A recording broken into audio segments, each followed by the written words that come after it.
And now, the star of the show, Jordan Rogodzinski. Hello, folks. Welcome back to the new edition of Jordan 411 Sports Show today. Hope you guys are doing well. Sorry I've been away so long. And Michael, you can take it away. Yeah, thank you, Jordan. It's a combined show. Jordan's 411 Sports Show combined with GameTime today. GameTime today usually does a player sit down, as does Jordan's 411 Sports Show. So we thought we may as well combine the two. And our guest today from the MWJHL Provincial Champion Slivertips is Mary Jessica Berzenji. Mary Jessica, how's your summer been? And obviously it's been a lot shorter than some other players in the league, obviously having won the championship, but has that sunk in yet for you? And what have kind of the last couple months been like? I don't know. Some days I still wake up and I'll see the provincial champ hat on my dresser and I just have a holy cow, we did that moment. But yeah, it's been a good summer. Stayed in contact with the team. All the girls are doing good. Definitely looking forward to next year though.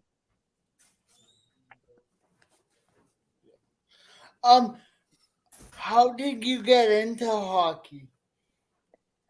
I started hockey when I was young because my stepmom played hockey. She played into university. She played D3 in the States, and she really loved it. So I got into hockey when I was probably 6 years old, and then I played all through middle school, and then took a bit of a break, and then played again in high school, and now I'm here in the MWJHL, and really, honestly, I couldn't be happier with where I ended up. Who inspired you to play hockey? Probably my stepmom. She's I'm now playing spring hockey and summer hockey with her. We're on the same beer league team, so that's pretty cool to be playing with somebody who really did inspire me to get started in the sport. Why do you love playing in the Manitoba Women's Junior Hockey League? I really like it because it's an opportunity close to home, and I want to say girls like me, sometimes there's not an option to play university, be it just the skills aren't there or you don't want to go far. And I really like that I'm able to go to school and play hockey at the same time, all still within Manitoba and at home, and other provinces just don't get that opportunity. So it's pretty cool. Mary Jessica, we'll get into your background a little bit as we go on, but can you tell me sort of what your grade 12 year was like? We'll get into where you played before later on. But what was that grade 12 year like, and having to make that decision and then ultimately making the decision to join the MWJHL? What was that like for you? Grade 12 was a bit of an uphill battle. We had a really, really short bench that year.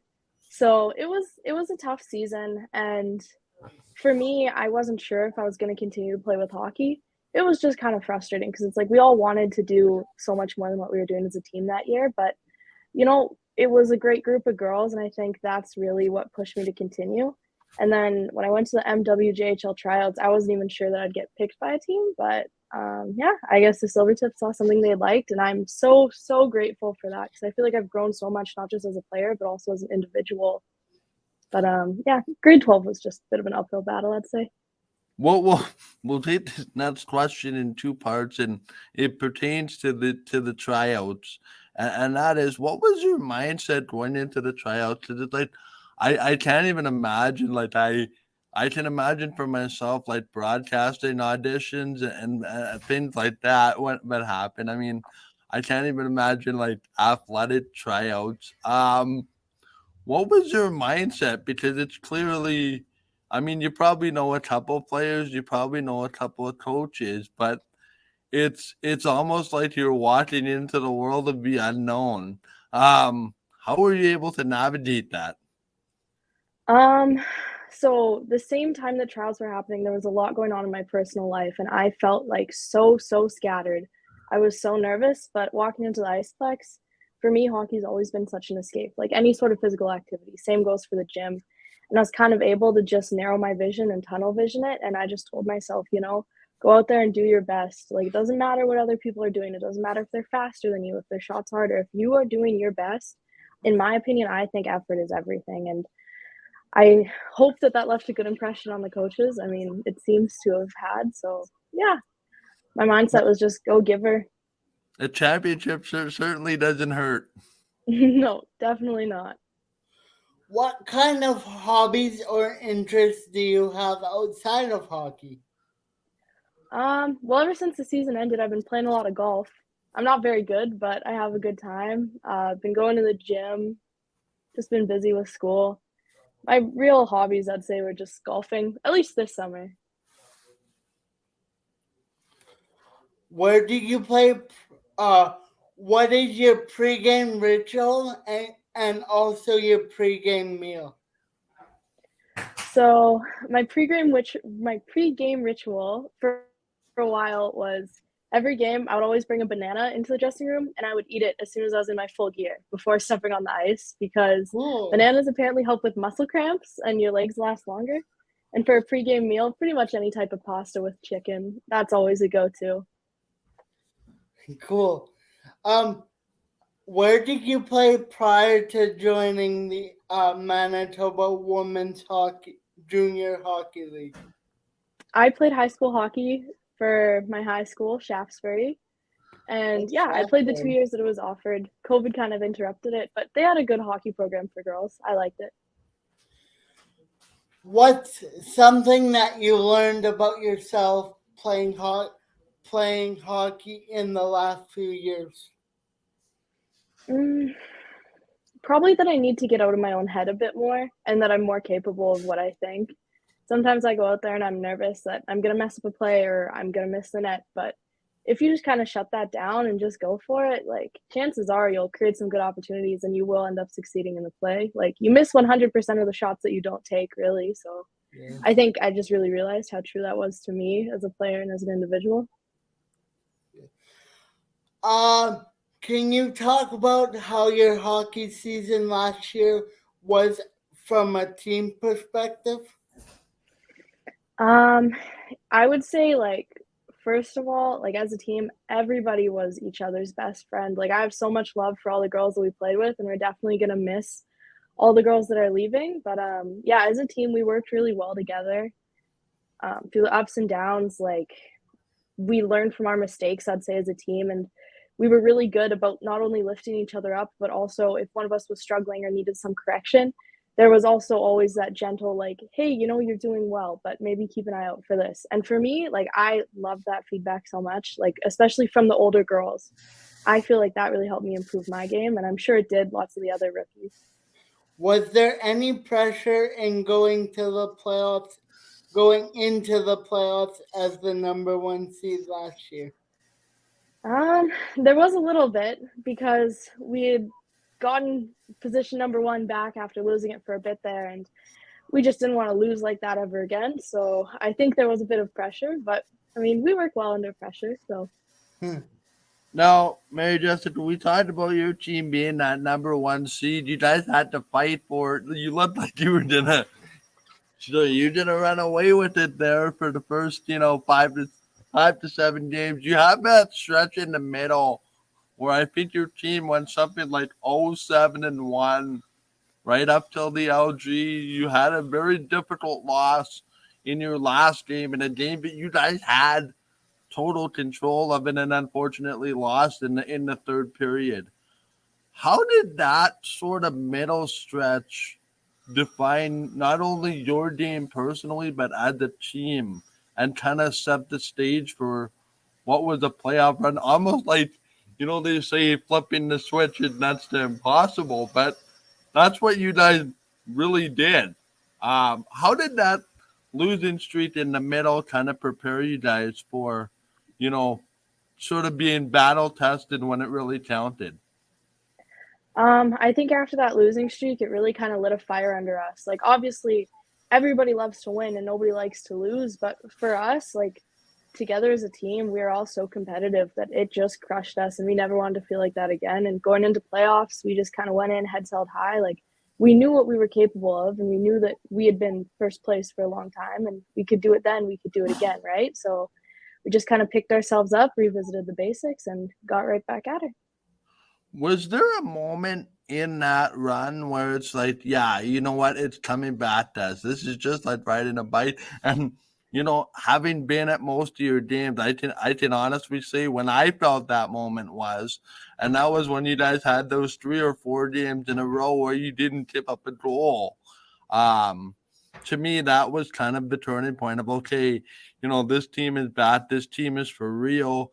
The remarkable thing was in that run, you guys used 3 different goalies, and it really didn't seem to matter who was playing. It just seemed to be that same old, we get up, shut everything down after that and continue to play our game. What was sort of that turning point moment for you going into the playoffs?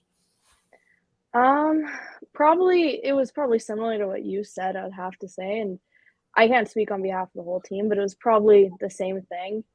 I think also we had like a big like mentality change. Like we were now, not that we weren't taking it serious before, but it was kind of setting in like, this is playoffs, it's do or die. And yeah, together as a team, we knew what we were capable of. So yeah, we just set it up and made it happen, kind of. What was it? What was it like winning the championship in a shootout last year? Unreal. The night before, I had a dream that our captain, Amelia, I had a dream that she scored the game winner for us. And in my dream, I had kept calling her Meals on Wheels. Get it? Like, Amelia Meals is fast. She's on wheels. So I told her that in the dressing room before the game, and I was like, I had this dream. Like, it's coming true. It's going to happen. And sure enough, she went and she won that game. Like, well, Amelia, I respect her so much as a captain. She, I think, is one of my favorite girls that I've ever played with and played under. Like, her leadership was unmatched, and winning in shootout is just a reflection of the grit that she has and the no quitter attitude either. Is it kind of fitting? And I have a couple of questions in one here, Jordan. So we'll end this kind of a little bit unconventionally.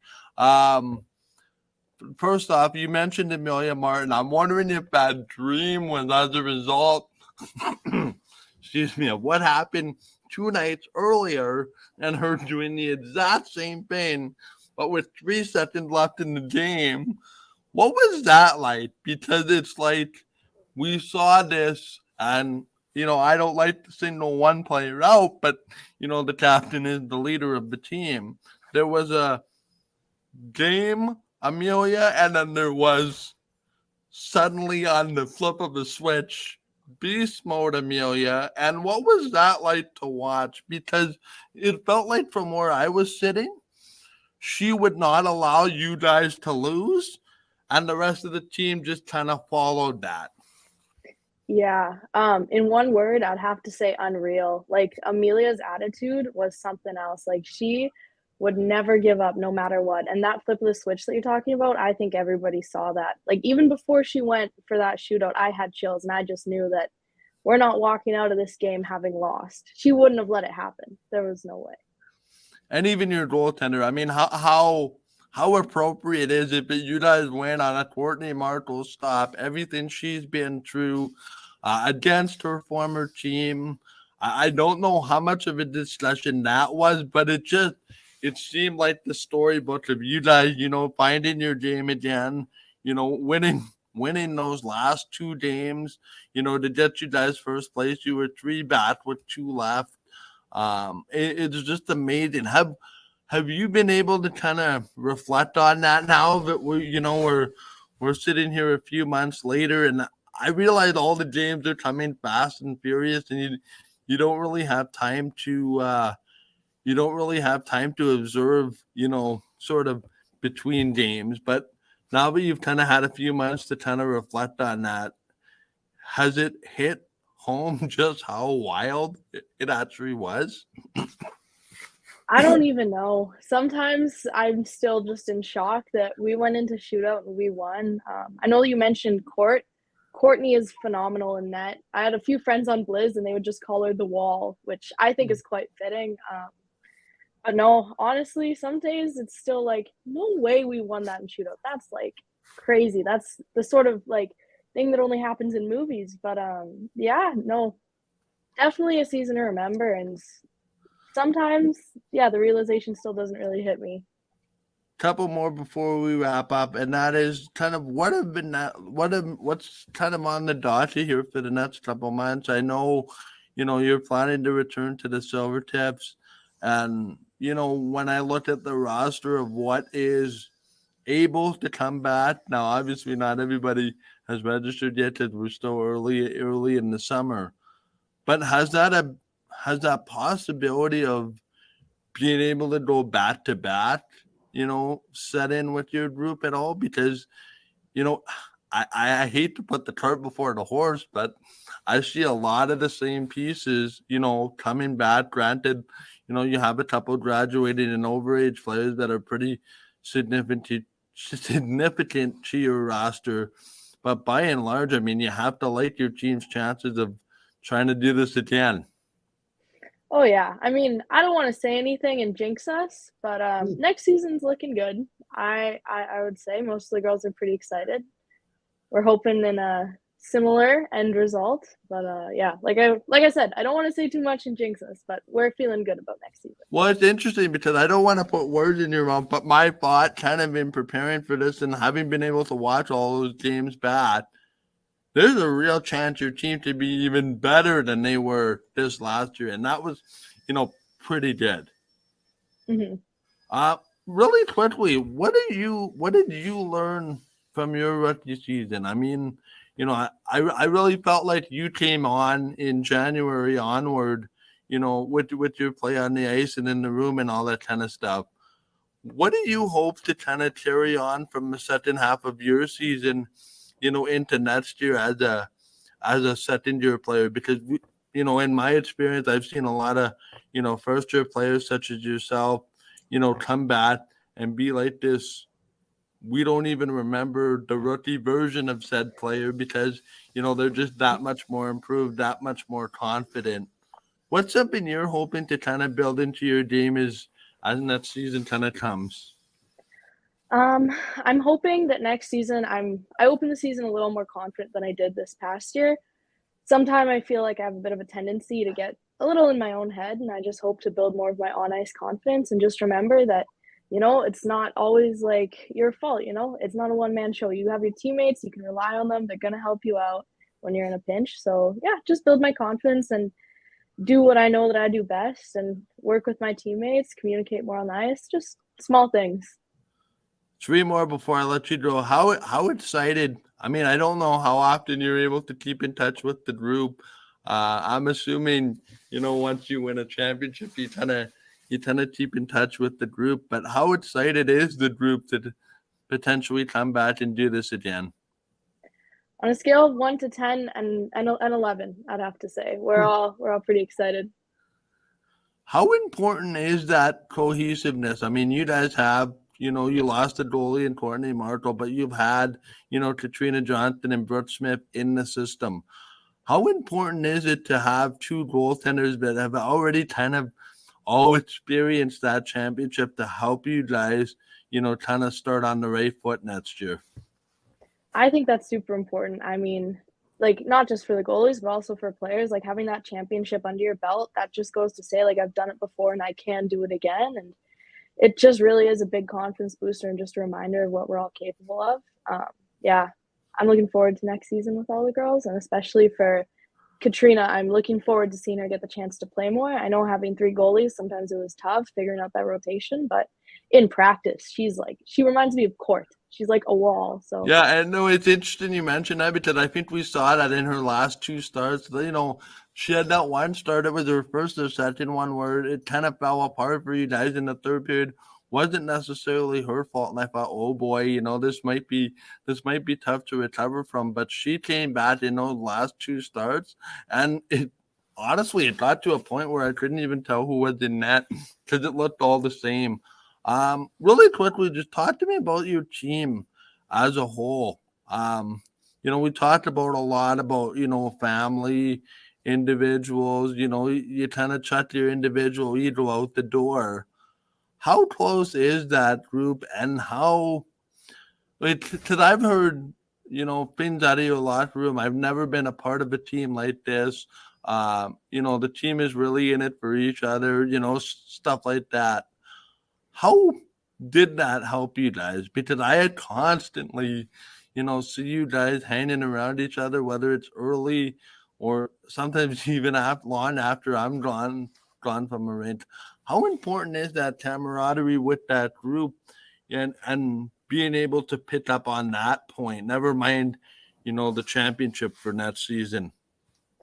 I think having like a cohesiveness with your team, but more than that, like a friendship and a love and a bond for your teammates is so, so important, especially for us. Like after our big losing streak there in the middle, I think we kind of came together more as a team. We were like, we have to stop playing so much as individuals and work together. Like we've done it before, we can do it again. And if it wasn't for the friendship and the bonds that we all had with each other, I don't know that we would have been able to dig ourselves out of that rut.